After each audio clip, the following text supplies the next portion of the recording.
Tenemos perros que son hounds, significa que siguen rastros de animales. Y vamos a tratar de capturar un jaguar para ponerle un collar. Ese collar nos permite obtener información de cómo se mueven.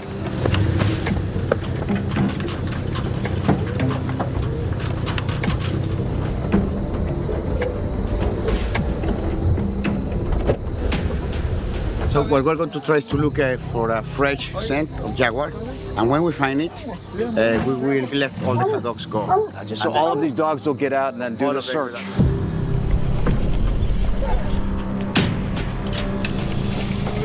Cuando empiece a amanecer, se va a soltar los perros y los perros van a empezar a ladrar y aparte nos van a decir que ya va a empezar la carrera.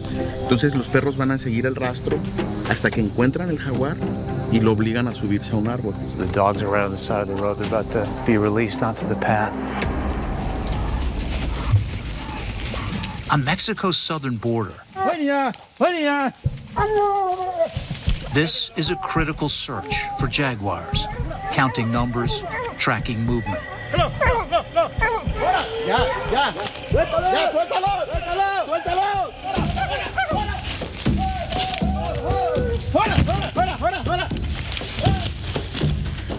Wait. It's close. We're here, and the dogs are here. 200 meters. Let's go. Franco está aquí adelantito. ¡Hola, Franco, vamos! Ahí está el jaguar. ¡Uy, lo vi! We find them! I find them!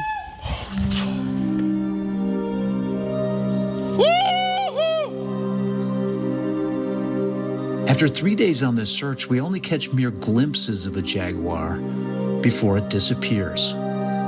Wildlife in this northern corner of the Maya biosphere is increasingly under threat from climate change, illegal logging, and the growth of nearby towns and villages. But while heading south into Guatemala, paved roads give way to jungle.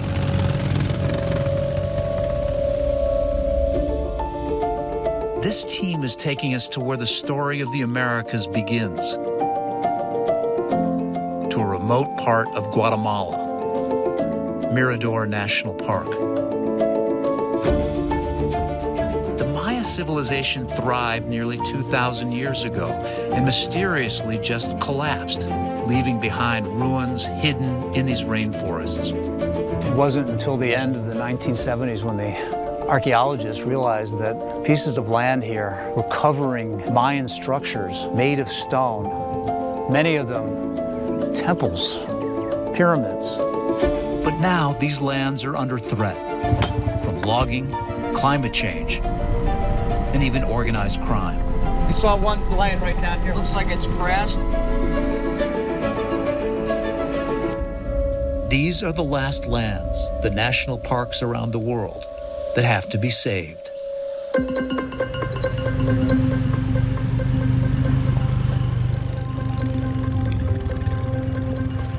Here in Guatemala, the land remains wild.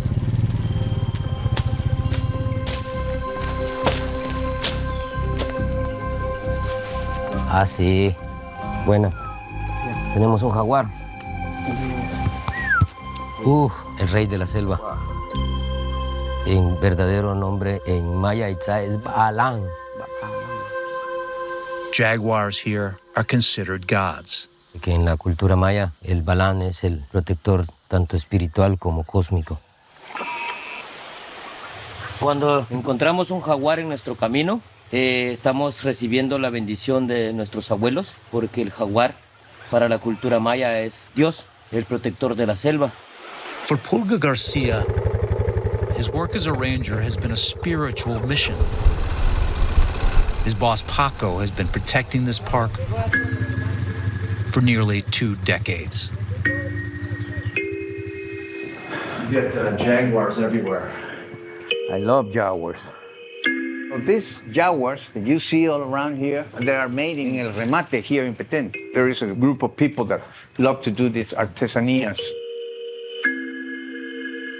My office is a small one. I don't spend too much time here.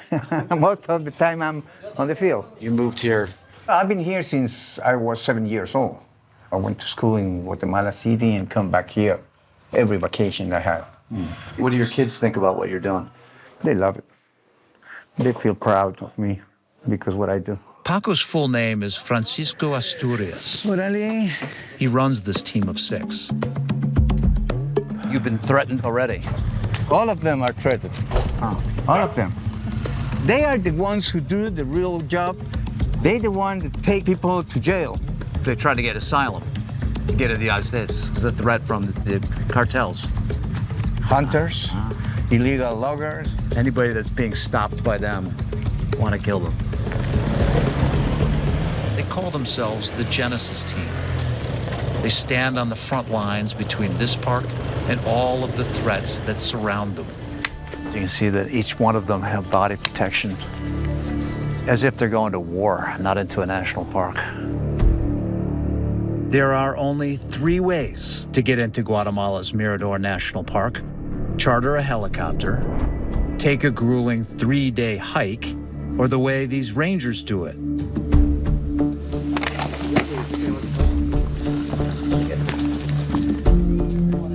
Spend 2 days on ATVs packed with gear and food.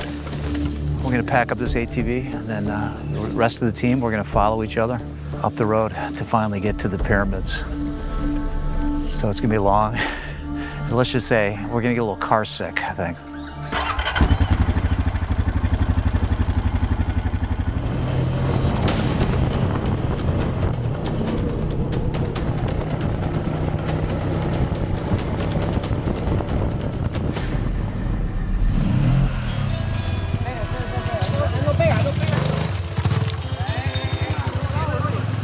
Bit brutal just getting in here, deep in the mud, skidding around, almost flipped it over a couple times.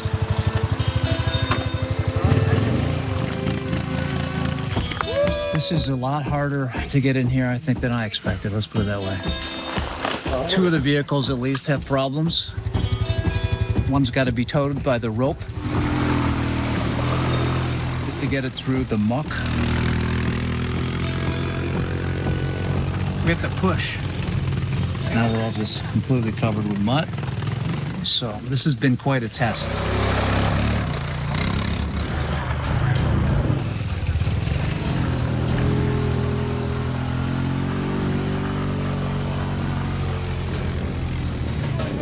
Wow.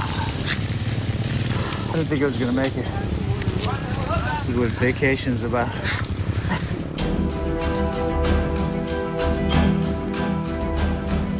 We made it through. The next one's coming up. I think they barely made it. So you can see what it is. Got nothing, but I can't see it. Part of my eye. Get off the road. Get off the road. Hey! Wow! After 12 hours, we will break for the night at a ranger outpost, 2/3 of the way there. Mirador National Park was founded in 1990 under President Vinicio Cerezo's administration. There is a new president in Guatemala. He's the first civilian president in 16 years. You face the challenge of building and protecting democracy while ensuring the economic well-being of your people. The goal was to protect these forests and also to protect these Maya archaeological sites from deforestation and from looting. President Cerezo's son, Marco Cerezo, now leads the effort to protect Mirador with Paco and his rangers.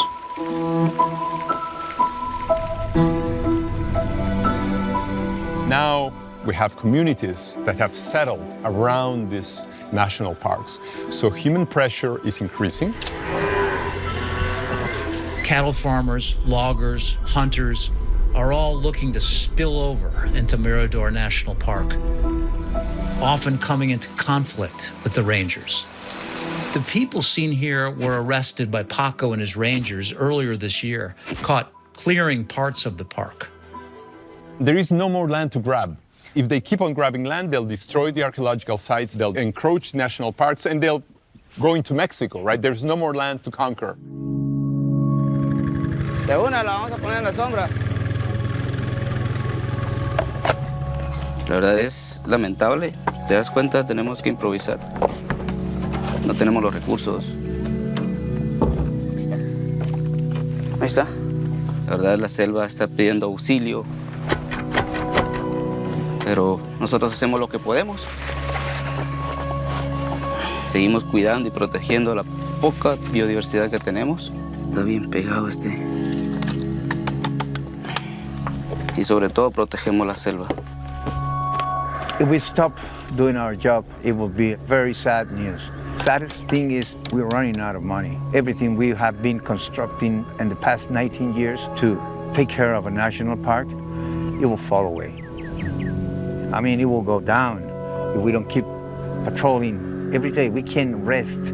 We don't have time to rest. Tú ya viste cómo nos cuesta la entrada. Los vehículos se rompen. Gracias a las personas de otros mundos, como dijeron los abuelos, que confían en nosotros, confían en don Francisco Asturias. Pero si va contra el aire, se lo digo. Don Francisco, ya les dije, para mí es como el padre de la conservación. Y 19 años de trabajar con él, me siento feliz. Se lo digo a mi padre en veces, que conocer a don Francisco fue la mejor forma en mi vida, enderezar mi camino. Sino que me enseñó que es el verdadero amor de la conservación. Transmitirlo a las generaciones y transmitirlo a los compañeros y decirles, compañeros, esto no es un trabajo, es un honor estar acá. Es un honor.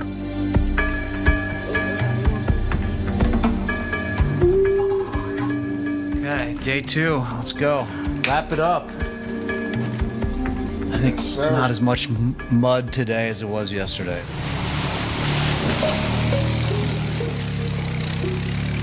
It's 9:45 right now?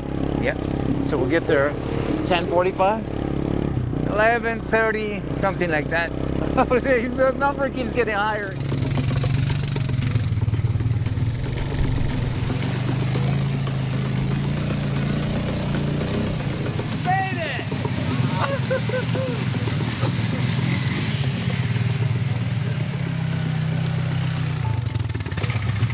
Oh my God.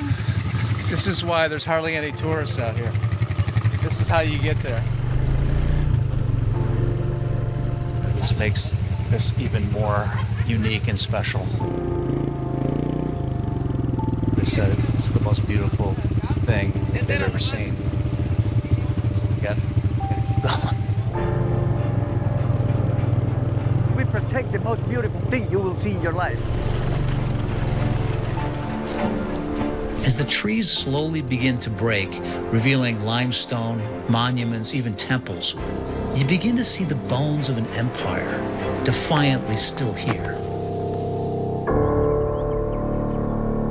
If you look out here, you just see elements of history for the Mayans, built more than 2,000 years ago. In 1930, there was a pilot that flew over the top of this forest. They looked down at these mounds.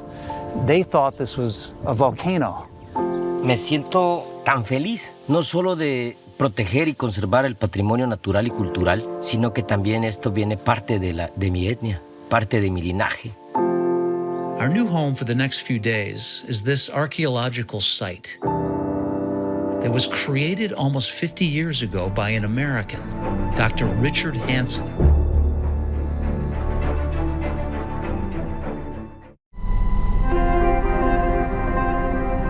I've been on these flights probably several thousand times. I don't have the time or the luxury to do the hike in. Archaeologist Richard Hansen began extensive excavations. His remarkable discoveries in this basin have rewritten early Mayan history. Since the late 1970s, Dr. Hansen has practically lived in this jungle.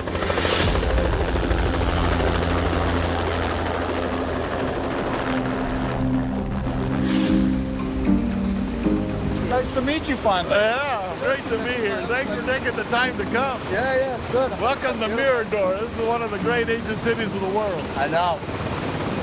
Paco, hombre! This guy's a hero.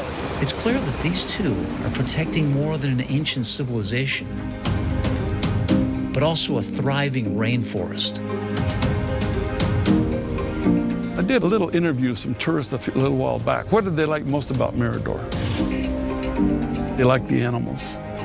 Everybody liked the animals. That's the Mirador Welcoming Committee. Howler monkeys. They're hard to spot, but easy to hear.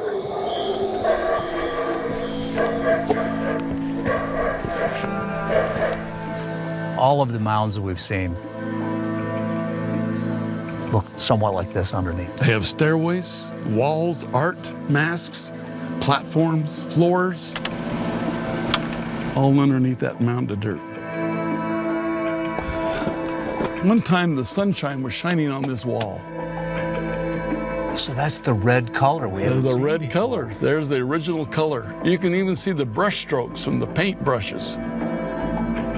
From the tunnels to the ancient tombs. There's a big, big vault in here. All right. All the tunnels they built, they'll go to other chambers. They gave them access to the ancestors. And to my knowledge, this is the only building like this in the whole Maya world.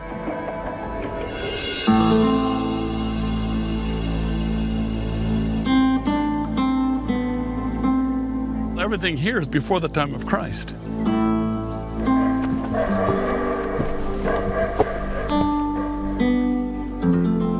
This was all the facade of a building originally. And it built a series of pools. And when they did that, they put a tube from this plaza over here that comes out right here, and it gave the hydraulic pressure to this pool. And it had dual waterfalls from pool to pool.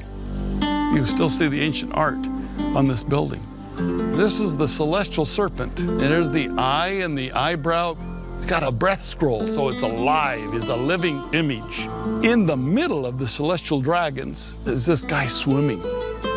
There's his face with an ear spool, but he's got a beard, which is strange for the Maya to have a beard.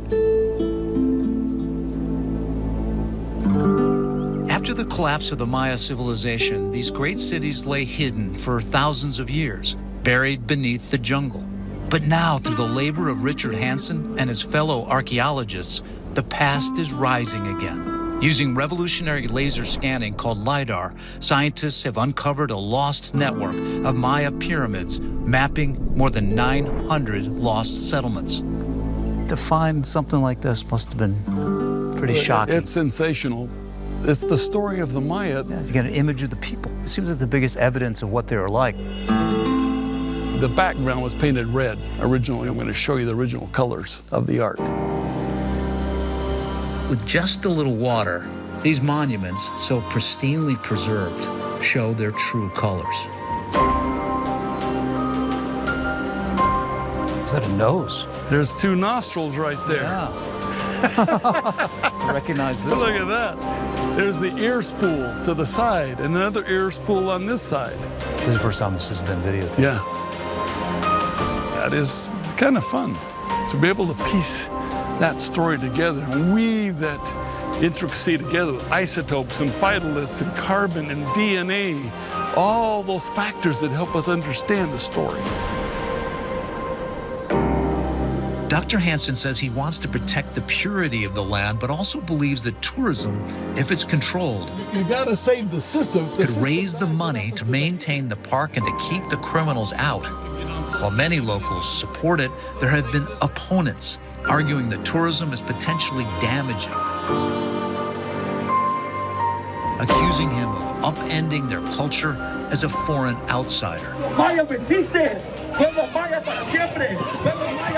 At an event in Los Angeles where Hansen was discussing potential tourism development in Mirador, masked protesters called him a land grabber or a gringo colonizer.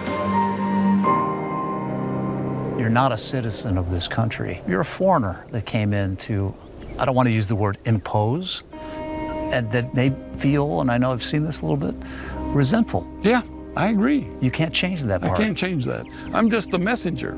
They're the owners of this. Hope somebody understands and realizes these trees are worth more standing than they are cut. And if you want a solution to climate change, it's right here. If it seems so obvious, why do you think that they would be an opponent? One of the major problems is organized crime. They're laundering money with cattle, and cattle can't survive in jungles. They have to have open pastures. Have you ever been shot at? No, I've had contract put on me, though. Most of the threats here are coming from Mexico. We are full of narcos, so they are coming close everywhere, everywhere. What is it that the narcos want here in a park?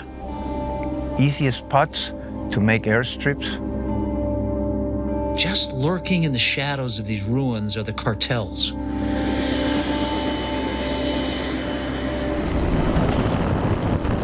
And we did not have to fly very far to see the evidence.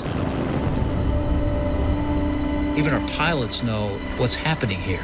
They make illegal runways here in Guatemala. We've been told both by the pilot and the military that we should not land right there at the landing strip. It's a potential danger. These airstrips were made on the outskirts of the park. The government is trying to keep up by destroying as many as they can find. Around the 2000s, the change of the century, we saw a peak in the drug trade. Narco deforestation. The direct link between the drug trade, the land grabs that cartels were trying to do in certain parts of Guatemala to control territories, to take down the forests, and to put in airstripes and to actually launder money.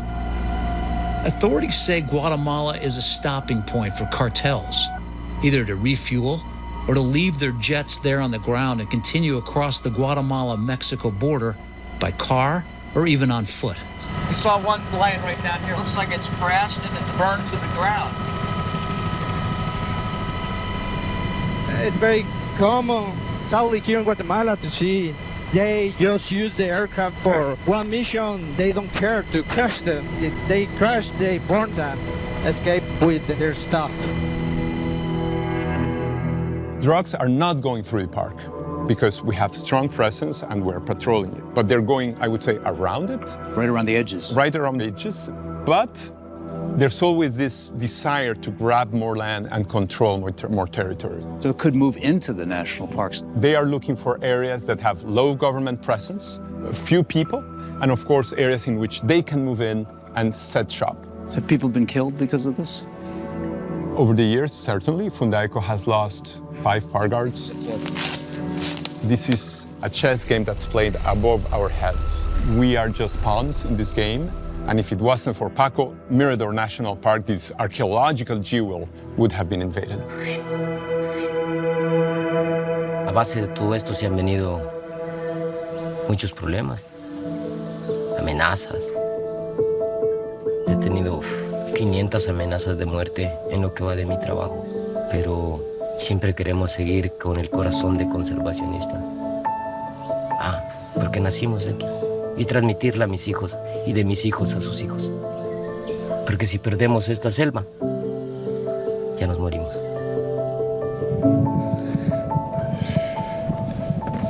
It's not easy to be here.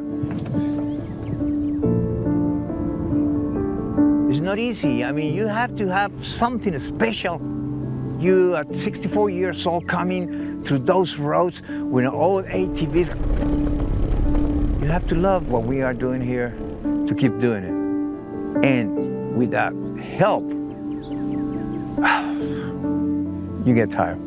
I'm getting tired. But I don't want to quit. But I'm getting tired. I need help. Not me.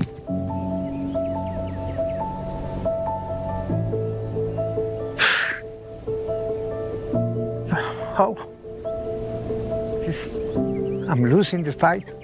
I feel bad. I'm losing the fight. Why? Not because I don't want it, because I don't have help. And if I lose this fight, the whole world will lose the fight too. Because this is not mine. That belongs to Earth. His fight for the survival of this park is being waged by all those we met here, protecting the land, the culture, and its history.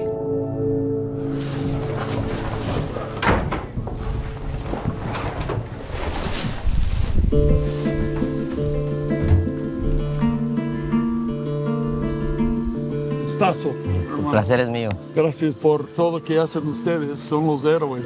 Gracias, don Richard. Paco está quejando que está haciendo muy viejo, pero yo digo que hay que sacar un 20 años más de jugo de él. Sí.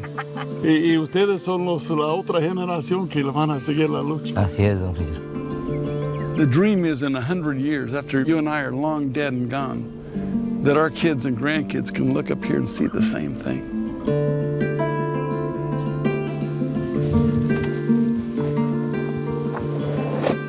Is not just defending a national park. He's protecting ancestral land. These rangers pass down their values Quiero que pongan atención. Pueden preguntarle a su papá, a su mamá, a su to new generations, just like Paco did for them, to save their jungle and their culture. La cultura maya, nuestros abuelos nos dicen que tenemos que proteger este verdadero santuario de nuestra descendencia. Esta es una conexión espiritual entre la naturaleza y un animal y el ser humano. Hacemos una simbiosis. Muchos las destruyen, nosotros las cuidamos. Ahorita vamos en la búsqueda del copal. El copal es un árbol ancestral. The Mayans used the sap from copal trees for medicines, as well as various ceremonies. Lo extraemos educadamente con técnicas ancestrales. Llegó la hora. El copal es la sangre de los mayas. No es solo una ceremonia. Ese humo es verdaderamente el alma de la selva, el alma del jaguar. Esto sé que irá a un lugar especial, irá muy lejos, donde irá a nuestra conexión de los 3 jaguares, los 3 conservacionistas, y sé que estará bien. Una ofrenda de nosotros para que alguien lo va a cuidar. A ritual among friends or family. Con honor. Todo el corazón. Ay, no sé. Encontrar personas con esa conexión es muy difícil. Entonces para nosotros como nativos es como una ofrenda. A base del tiempo el jaguar se va cansando, pero el jaguar necesita otro jaguar que vaya de la mano. Nosotros somos sus manos derechas dentro del campo, pero necesita una mano allá afuera que lo ayude, porque realmente solo no puede.